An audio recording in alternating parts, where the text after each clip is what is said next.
Nah di pojok gerbangnya ini ada lampu penerangan. Gue kucuk jalan sama adik gue itu dari bawah lampu, terus dari bawah tembok itu suara menggelegar bang, gitu kayak yang bener-bener teriak kayak kambing digorok pecis banget. Spontan gue sama adik gue begini dong, tuh kepala tuh begini, semakin gue liat tuh semakin yang bener-bener, tapi kepala doang. Jadi kan gue sholat nih bang di depan, jadi di kosan gue tuh gue dapat tempat tidur sama lemari ini lemari kayu. Gue lagi sholat begini, itu sosok perempuan itu tuh lagi duduk, lagi nguncangin kaki gini, tuh kakinya tuh dihentak-hentakin ke lemari gue.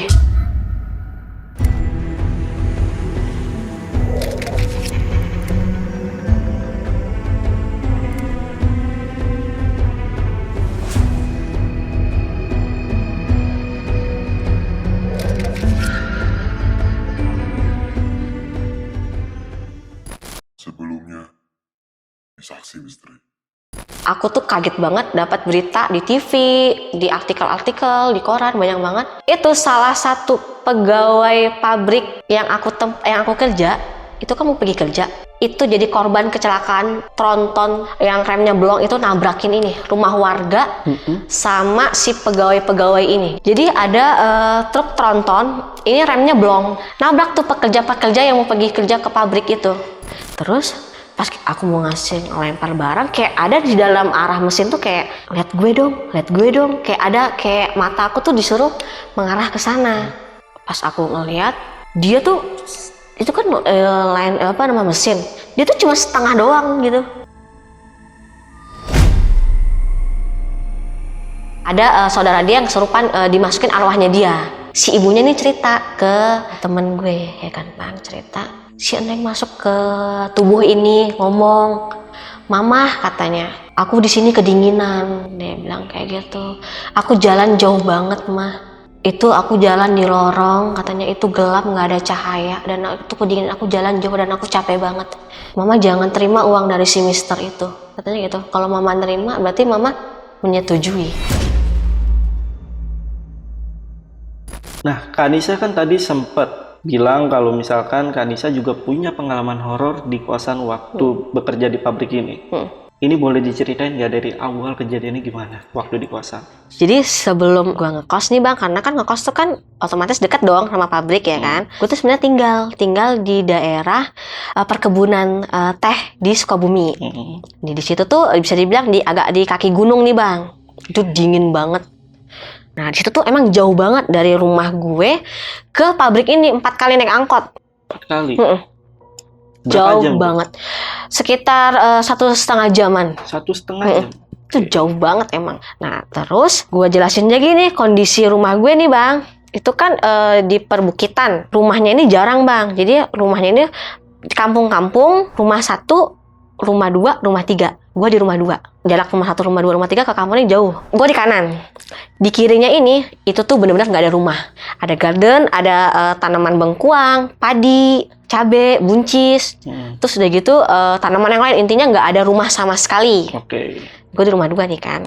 Terus udah gitu, kan gue ditinggal rumah sendiri. Adik gue udah nikah nih, tinggal rumah sendiri. Waktu itu gue lagi libur.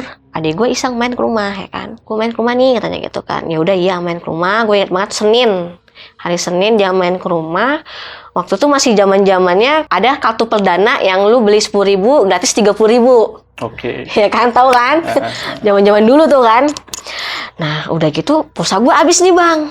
Kan gue pakai kartu itu. Pulsa gue habis, gue bilang, "Dek, temenin gue yuk ke atas. Kalau gue mau ke kedai itu atau warung, gue harus ke kampung nih, ke jalan ke atas, ngelewatin rumah 1, baru kan ke atas lagi baru tuh rumah-rumah warga ya kan." "Ya udah ayo Kak," katanya kayak gitu. Gue jalan tuh sama adik gue kan, mulai ngerasa aneh kalau ngelewatin rumah 1 mau jalan ke rumah 1 tuh sinyal nggak ada, padahal kan biasanya kenceng.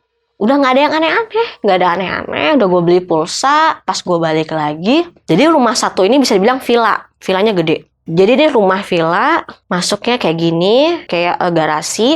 Di sini tuh ini baru ini bang, apa sih namanya tuh pagar. Tapi pagar dia itu karena kan bukit bangnya di sana ya, tanah jadi kan kayak tanah gitu, ditempelin batu-batu, jadi pagar lah gitu. Bukan pagar yang satu besi gitu, bukan, ya kan, paham kan bang?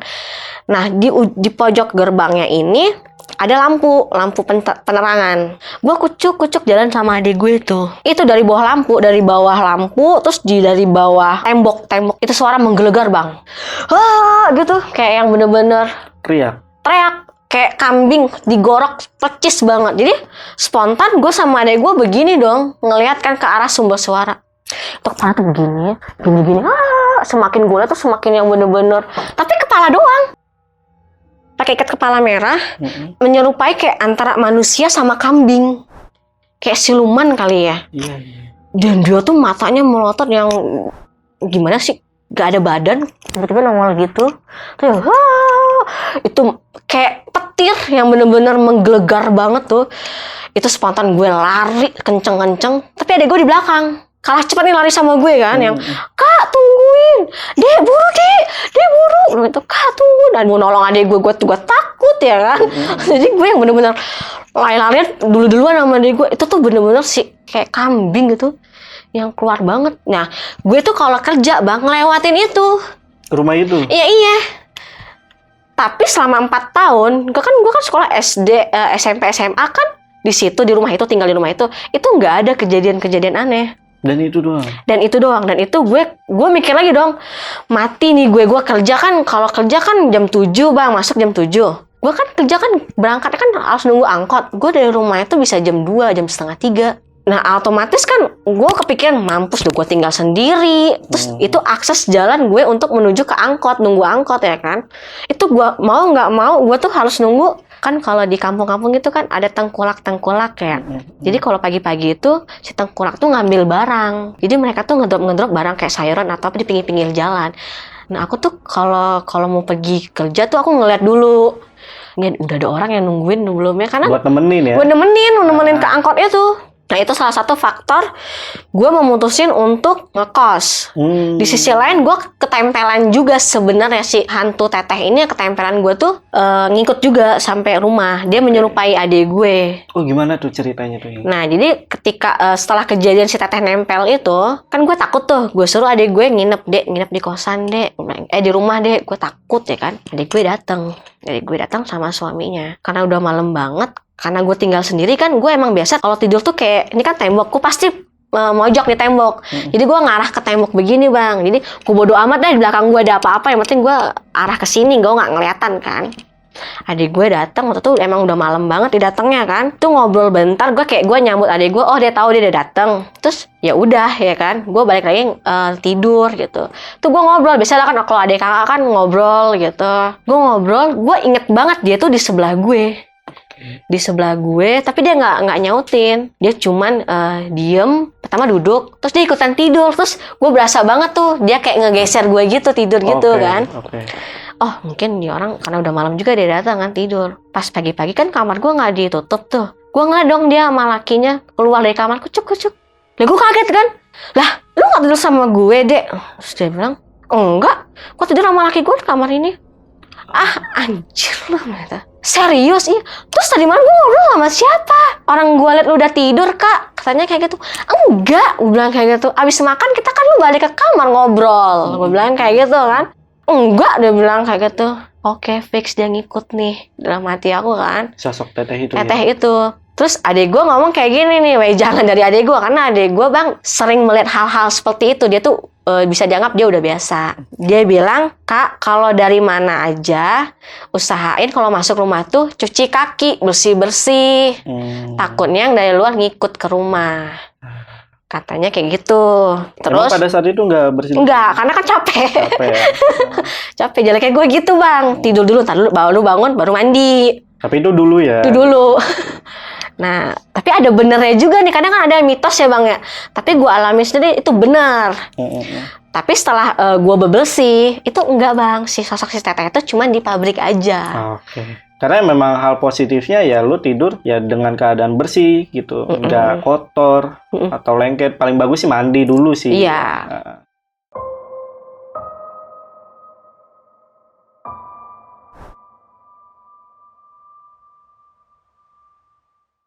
Karena gue mikir, aduh akses jalan gue nggak tenang nih kan bang, ngeliat si hantu kepala itu kan. Terus setelah gue gajian tuh, gue dapat gaji tuh, gue memilih ngekos. Yang bulan pertama itu ya? Ya, gue udah ngelewatin nih bulan pertama nih. Gue ngekos, itu rekomen dari temen gue. Itu kos gue tuh bisa dibilang tusuk sate bang. Pertama, kenapa gue memilih itu? Emang pertama gue lihat kan, itu kosannya nyaman bang. Karena emang gue punya waktu tuh terbatas kan bang, nyari-nyari lagi gue malas kan. Gue ngeliat itu rumah itu ada adem, karena kan perbukitan. Tapi gue liat ini tusuk sate. Tapi gue mikir lagi, paling cuma mitos doang. Gue mikir gitu, kayak gitu. Tapi lu tahu ya mitos Tahu. tusuk sate ini? Balik lagi bang, gue nih orangnya kayak bodo amatan. Sebelum terjadi sama diri sendiri, gue nggak percaya hal-hal kayak gitu, ya kan? Tusuk sate tuh tengah-tengah kan, tapi bukan yang jalan gede banget bang. Jadi pertigaan kan tusuk sate begitu kan? Pertigaan. Nah, cuman di namanya juga kan kampung bang, bisa jalan tuh cuman sebadan kita doang. Jadi kayak gang kecil gitu, tapi tusuk sate gitu.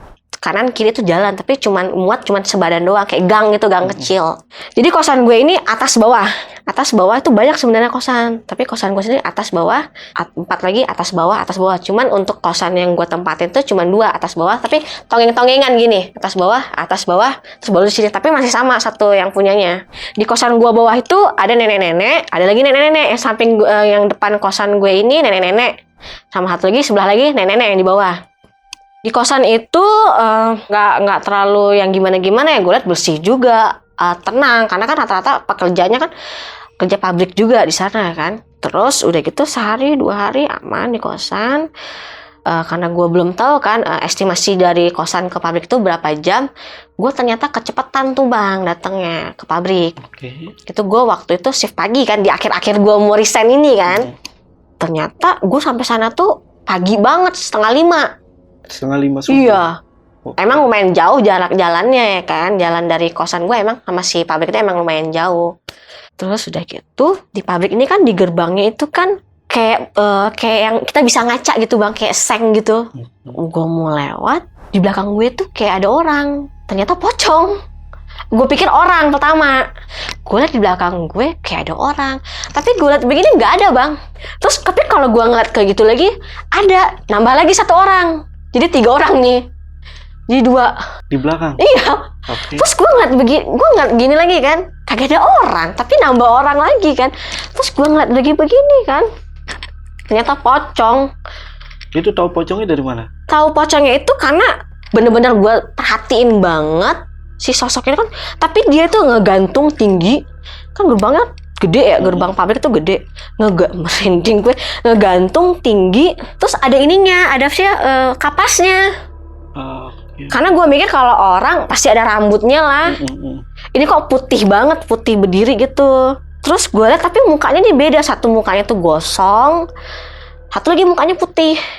Jadi yang gue bener-bener gue pas ngeliat dia tuh, gue langsung lari ke dalam si gerbangnya itu. Gue bilang, anjir, ini cobaan atau ujian sih ya Allah. Gue kerja gini-gini banget ya kan. Tapi biarpun sengnya itu kelihatan samar-samar, tapi kelihatan jelas juga ya? Jelas.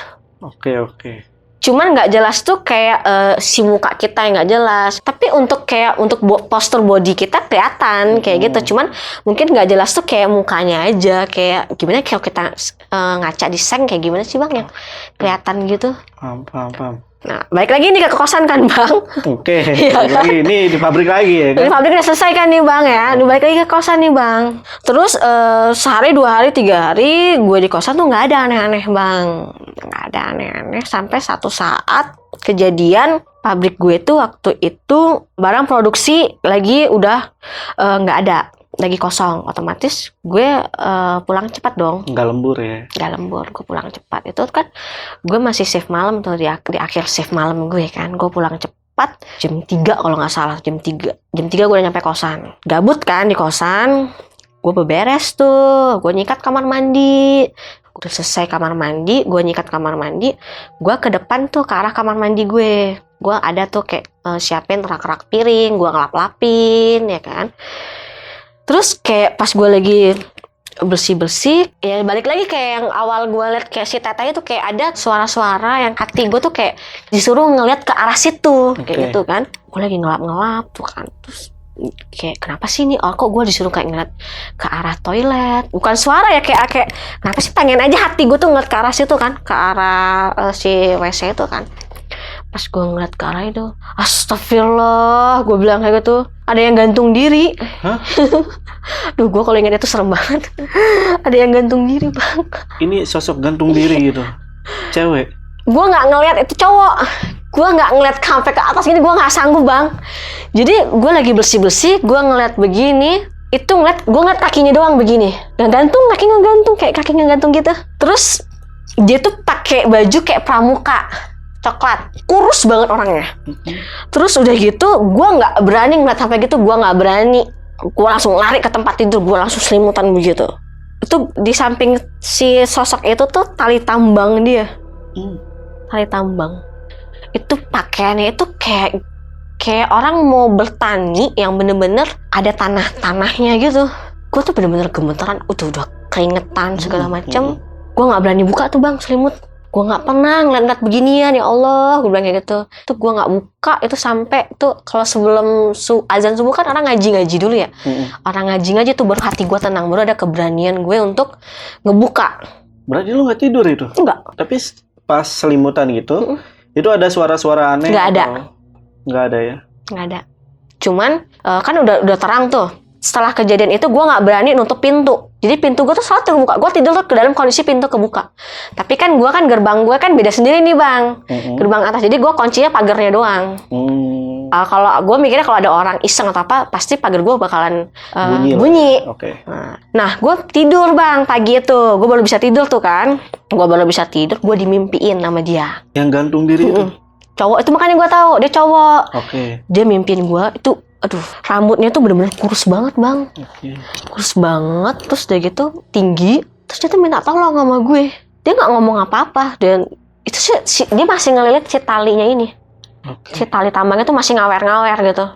Dia cuma bilang tolong, dia bilang kayak gitu. Pas dia ngomong kayak gitu, gue langsung bangun kan. Ya Allah, ini gue apa lagi sih? Gue bilang gitu, gue mesti ngapain? Gue bilang kayak gitu kan. Terus udah gitu, setelah kejadian itu, si sosok itu, gue cerita lagi nih ke orang yang penjaga kosan ini kan. Gue bilang kayak gitu, malam gue didatengin tuh, gue bilang kayak gitu kan. Perkenalan kali, Neng, katanya kayak gitu kan. Langsung ngomong kayak gitu? Iya, perkenalan kali, Neng, katanya kayak gitu. Ya perkenalan, tapi gue takut, gue bilang kayak gitu kan. Ya udah, tebar garam aja, garam kasar kayak gitu. Tapi bener, gue tebar tuh di pojok-pojok ya kan, garam. Oh, jadi kayak kamper gitu ya? Iya. Pojok-pojok. Tapi ini garam. Tapi tuh memang dia nggak ngeliatin sosoknya, Bang. Cuman kayak lampu tiba-tiba mati. Itu sering tuh gue ngalamin. Segitu lampu udah gue ganti semuanya, terang banget.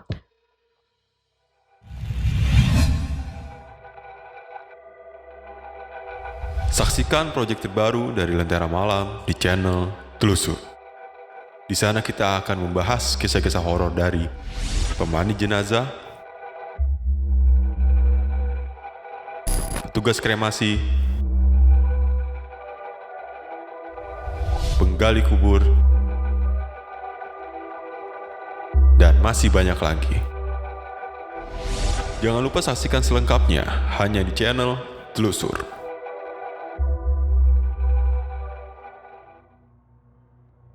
Nah, nggak sampai situ juga doang teror gue di kosan. Waktu itu gue berusaha, mungkin gue bawa tahajud nih biar rumah gue adem, gue bawa ngaji kan. Kosan adem. Biar adem, kata orang-orang kan kayak gitu. Nah, gue sholat tuh tahajud. Kalau kata orang, tahajud itu kan ujiannya kan cobaannya berat. Gue udah tidur bentar, gue bangun tahajud.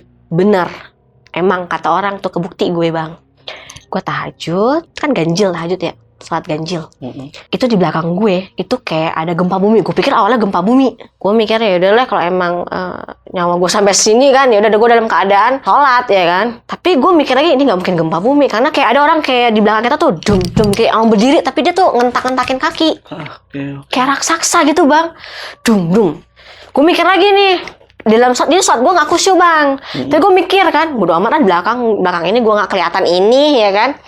Gue coba untuk khusyuk. Di belakang gue nggak mempan, di depan gue dong. Jadi kan gue sholat nih, Bang, di depan. Jadi di kosan gue tuh, gue dapat tempat tidur sama lemari. Lemari ini lemari kayu. Di lemari kayu gue nih kosong, nggak ada barang-barang apa-apa. Di belakang kan gue dapat gangguan nih. Di sholat tahajud di depan dong. Gue lagi sholat begini, otomatis kan mata gue kan kayak ngarah ke ini ya, ngarah ke sejadah. Tapi kan tetap aja dong ekor mata gue bisa ngeliat kemana-mana kan bang. Di depan gue ini lemari kayu itu sosok perempuan itu tuh lagi duduk, lagi nguncang-nguncang kaki gini. Tuh kakinya tuh dihentak-hentakin ke lemari gue. Tapi gue nggak berani ngelihat lagi tuh sosok gue, sama kayak gue nggak berani ngelihat ke atas lagi sama kayak sosok yang gantung diri tadi. Gue cuma lihat setengah doang karena gue nggak berani. Situ tuh perempuan kakinya tuh benar-benar dihentak-hentakin banget ke ini. Berarti sosoknya itu duduk di atas lemari kayu itu. Itu gue belum menyelesaikan sholat gue langsung kabur ke tempat tidur lagi. Gue langsung tutupan lagi. Di situ gue, ya Allah, gue minta maaf ya Allah, gue bilang kayak gitu kan. Iman gue nggak sekuat ini ya Allah, gue bilang kayak gitu. Gue nggak kuat, gue bilang kayak gitu. Maafin gue nggak bisa selesaiin tahajud gue gitu. Adik gue nih bang, dia kan untuk hal-hal kayak gitu dia udah biasa ya ngeliat ya. Gue bilang, Dek, tolong Dek ngeliatin kosan gue Dek. Gue bilang kayak gitu kan bang. Gue takut, gue bilang kayak gitu. Mungkin adik gue bisa komunikasi atau apa, karena kan bisa dibilang adik gue indigo. Terus udah gitu, ya udah kak nanti adik tolongin. Adik gue kesana waktu itu gue shift malam kan, di jam 12 malam gue dapat SMS. Kok si zaman SMS ya, belum WA. SMS, kak gue kabur, gue nggak berani, gue takut di rumah lu. Nggak berani di kosan. Dia nggak berani bang. Segitu istilahnya, lu tuh anak indigo, lu kan udah biasa ngeliat hal-hal seperti itu ya. Dia bilang dia nggak kuat. Mungkin energinya ini udah besar banget mungkin. Iya. Oke. Akhirnya satu momen yang gue benar-benar cabut dari kosan itu. Oke. Gue masih ketemu nih terakhir kalinya nih bang. Terakhir kalinya gue ketemu orang yang gantung diri. Orang yang gantung diri yang di toilet tadi. Jadi waktu itu gue pulang pagi. Biasa tuh kan waktu itu kan nggak ada bahan pokok tapi kita pulang cepat. Kan sepi tuh jalanan ya. Jalan namanya juga jam 3 jam 4 kan. Orang belum ke masjid. Orang ke masjid kan jam 4-an kan. Itu gue ngeliat tuh di ujung kosan gue. Jadi kan kosanku kan begini ya. Di ujung kosan gue di sini tong sampah. Sini rumah, sini kan jalan. Ada orang. Wah ada orang nih, tenang dong gue ya kan. Gue semakin jalan semakin mendekatin lagi. Tadinya udah berdiri. Gue semakin dekat. Gue pikir orang kan. Tapi gue engah lagi. Itu sosok yang di kamar atas. Iya, yang gantung diri. Iya. Oke. Dia arah ke gue, ngarep. Tapi palanya ini nggak arah ke gue. Palanya ini, si mukanya ini ngarep ke belakang. Iya. Tadi kan berdiri, terus tiba-tiba ngejalan, terus dia ngerangka gitu. Ngerangka ke gang sebelah. Itu gue langsung lari kabur gue bang. Langsung tuh gue nunggunya itu di ujung jalan.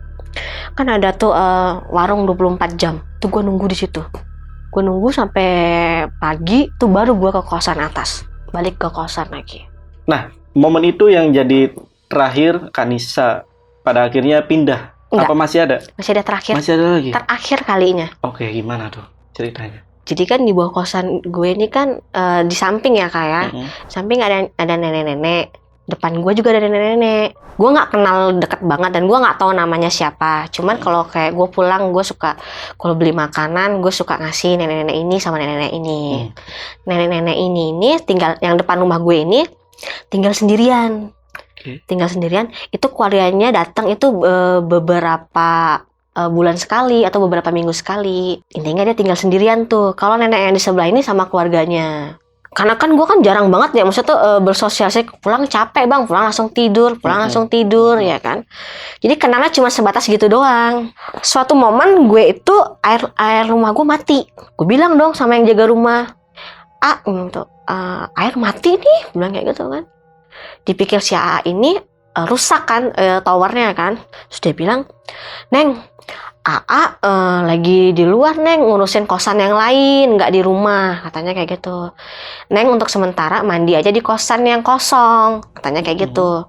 Kamu takut? Aku bilang kayak gitu kan. Terus dia bilang minta temenin sama si emak, katanya kayak gitu. Karena si A tahu aku nggak punya temen situ, temen aku sama si emak. Yaudah Neng, dianterin sama si emak aja, dia bilang kayak gitu. Dia minta tolong sama emak, anterin ke kosan kosong, Neng mandi. Iya aku bilang kayak gitu. Terus sore terus mau asar tuh, aku mau pergi kerja kan. Aku turun dari tangganya kan besi tuh, duk. Si emak ngintip. tuh mak yang depan rumah aku nih. Neng katanya. Mak, aku bilang kayak gitu kan. Mak, minta tolong dong, aku bilang kayak gitu. Tolong apa? Dia bilang, ini air mati mak, aku mau kerja, aku bilang gitu kan. Minta tolong ke kosan yang kosong tuh, yang sebelah, aku bilang kayak gitu. Ayo udah mandi sini aja Neng. Nggak apa-apa mak, nggak mau ntar repotin, aku bilang kayak gitu kan.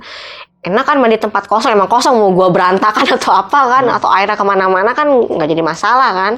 Nggak mau mak, aku bilang gitu. Temenin aja, nggak apa-apa Neng, katanya kayak gitu kan, daripada kosong di sana. Dia bilang, oh ya udahlah, karena emang aku mikirnya kalau kosan kosong kan emang lumayan agak jalannya jauh, tapi kalau kosan aku mandi di rumah emak kan cuma depan-depanan gitu kan, mandi. Nah, kondisi si rumah emak nih lurus gini bang, sekat 3, 1, 2, 3 melebar. Sekat pertama aku ngeliat itu lemari dia, tau kan lemari zaman dulu yang besi gitu, kayak di rumah sakit gitu, yang besi.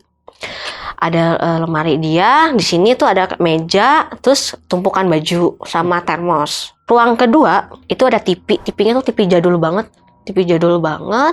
Terus ada lemari lagi, terus ada tempat tidur lagi. Situ banyak banget baju, tumpukan baju. Itu lembab emang rumahnya, banyak tumpukan baju. Terus di depannya itu ada ruang meja. Situ ada makanan segala macam. Tapi aku nggak merhatiin makanan itu, aku main lewat aja kan. Di bagian ketiga itu kamar mandi baru, tapi kamar mandi itu nggak ada pintu bang. Pintunya tuh di antara kedua ketiga doang. Oke. Jadi kan nggak ada pintunya kan, ngablak gitu kan dapur sama kamar mandi. Si emak ini nutup pintunya kan dari yang kedua, jadi pintunya nggak ada. Pintunya yang antara kedua dan ketiga aja kan, ditutup sama dia. Tapi nggak begitu, tutupnya tuh kayak setengah, masih bisa ada space gitu, masih bisa ngintip gitu kan. Terus kondisi rumahnya tuh lembab. Biasanya kan rumah orang tua kan berantakan banget, kayak bau lembab dah pokoknya.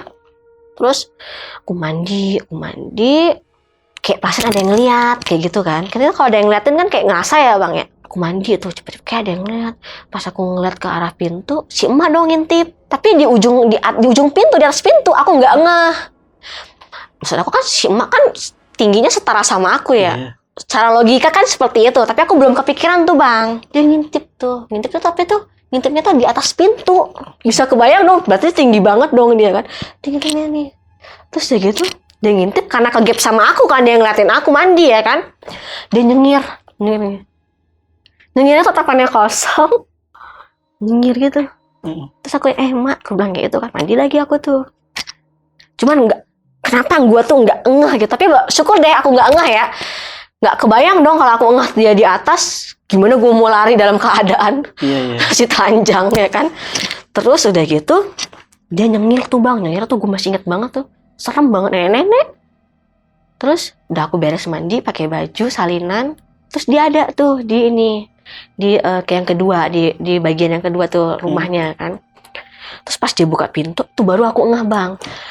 Karena dia buka pintu kan otomatis kan itu kan di depan pintu itu ada yang seperti aku bilang tadi, meja makan dia segala macam. Itu bang, gue baru ngeh tuh meja makanan itu udah lama banget. Nasi tuh yang kering banget.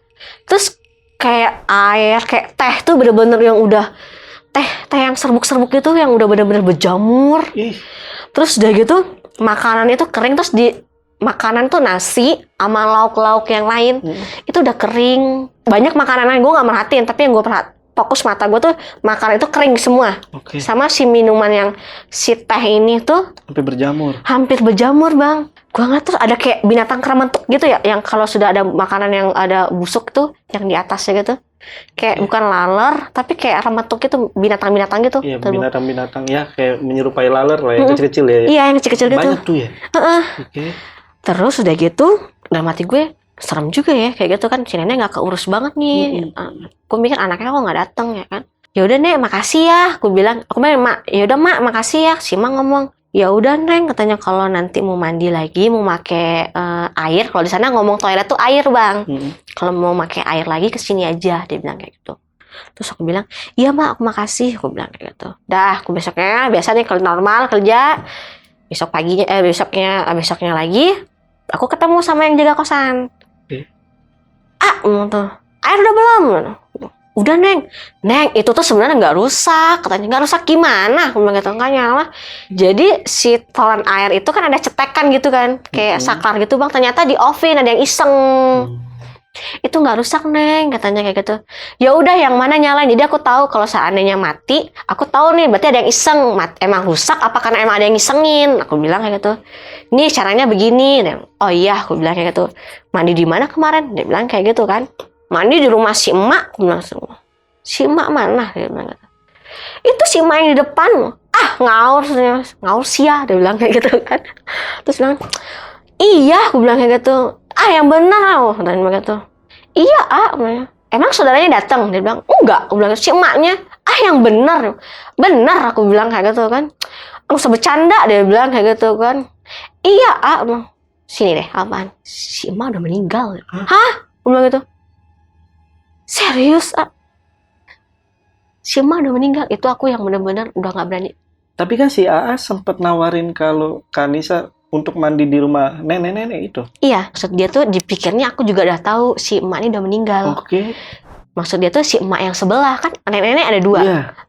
Oke. Jadi nawarinnya itu ke nenek yang maksudnya nenek sebelah. itu yang masih ada keluarganya ya. Karena kan situ kan banyak emak-emak tuh, nenek-nenek. Makanya dia nanya emak yang mana, gitu. Nah, itu nenek-nenek itu, si emak itu meninggal berapa hari yang lalu? Nah aku nggak nanya tuh karena emang aku buru-buru mau kerja kan. Jadi setelah itu aku pikiran tuh di kerjaan. Mungkin si emak ini jarang ketemu sama aku. Mungkin aku positifnya kayak gitu ya. Kayak aku nggak sempet mungkin minta didoain. Bener-bener. Tapi dia tuh sosoknya tuh yang mungkin menyeramkan karena waktu dia pas ngintip aku doang ya. Yang itu ya, nyengir gitu. Itu pesan yang aku ambil sih dari si emak ini ya. Dia itu kayak aku udah lama banget nggak ketemu sama dia. Terus kalau ketemu pun aku suka ngasih makanan, nanya kabar. Mungkin ya kayak gitu, mungkin dia kangen juga kali sama aku, pengen ketemu. Yang mau disampaikan lah ya. Enggak ada dari sih. si sosok, enggak maksudnya dari sosok itu, dari sosok Sampein, emak itu. kan aku nggak tahu namanya siapa ya. Mungkin aku diingetin lah. Diingetin. Kalau emak udah meninggal. Mungkin aku bantu doa aja. Dari awal sampai akhir, dari pabrik sampai akhir ini gokil. Iya makanya bang kayak, aduh gua nggak kuat bang, bener pengalaman seumur hidup 2 bulan itu bener-bener mulai dari orang yang gantung diri, sosok si emak, terus sosok-sosok yang lain yang, aduh gua nggak kuat nih bang, bener deh. Tapi pada akhirnya pindah karena satu momen terakhir itu atau? Iya semua momen sih ya. Semua karena momen itu ya. Jadi momen di pabrik gue pindah karena emang si ibu-ibu yang meninggal itu gue memutuskan untuk oke, cukup gue di sini aja.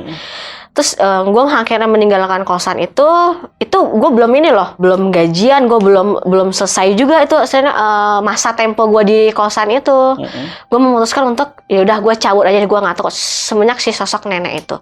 Karena gue mikirnya gini bang, atas bawah dong gue diteror nih. Atas gue ini si sosok yang itu yang gantung diri, di bawah yang biasanya tempat gue ngobrol, tempat ya gue nggak punya teman kan bang, temen gue adik gue sama si nenek-nenek yang kanan sama kiri depan sama kanan gue ini. Jadi gue takut lagi, makin takut gue.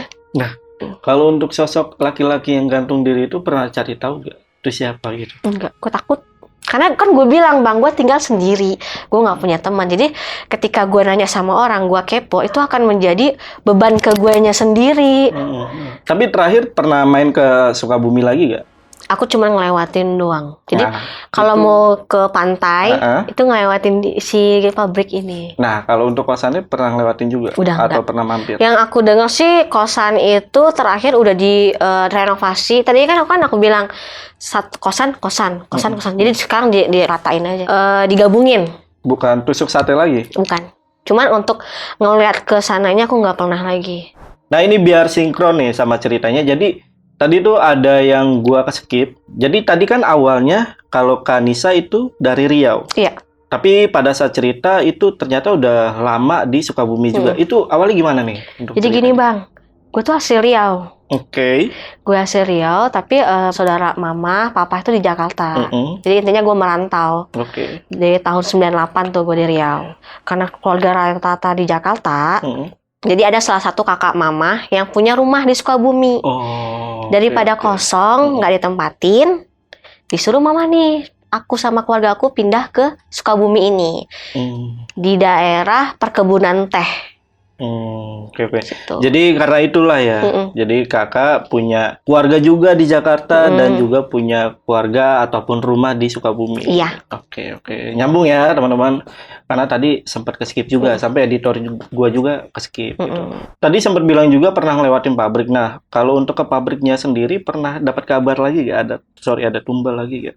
Enggak sih bang, aku udah setelah aku ke Jakarta itu udah nggak ada kabar-kabar. Cuman infonya dari yang masih kerja di sana, tumbalnya tuh nggak terlalu banyak kayak se-ekstrem pada zaman aku. Jadi paling ada cuma 1 atau 2 per tahun. Tetap masih ada, ngeri juga sih. Tapi nggak yang kalau pada zaman aku dulu 2013 itu 2012 akhir.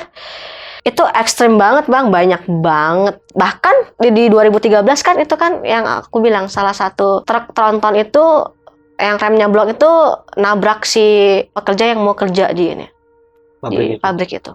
Oke, Kak Anissa, thank you ya udah datang di Lentera Malam. Thank you sudah diberi kesempatan Bang Jamal. Sama-sama. Dan rekan-rekan. Siap. Nanti saya main ke tempat kerja barunya Kak Anissa nih. Harus. Ya. Viral juga. Dulu ya. Viral juga kan? Viral juga. Nggak tahu lah di mana ya kan. Pokoknya tempat yang kemarin baru-baru ini viral. Oke, sekali lagi thank you Kak Anissa. Gua Jamal dari Lentera Malam dan Kak Anissa izin pamit. Bye.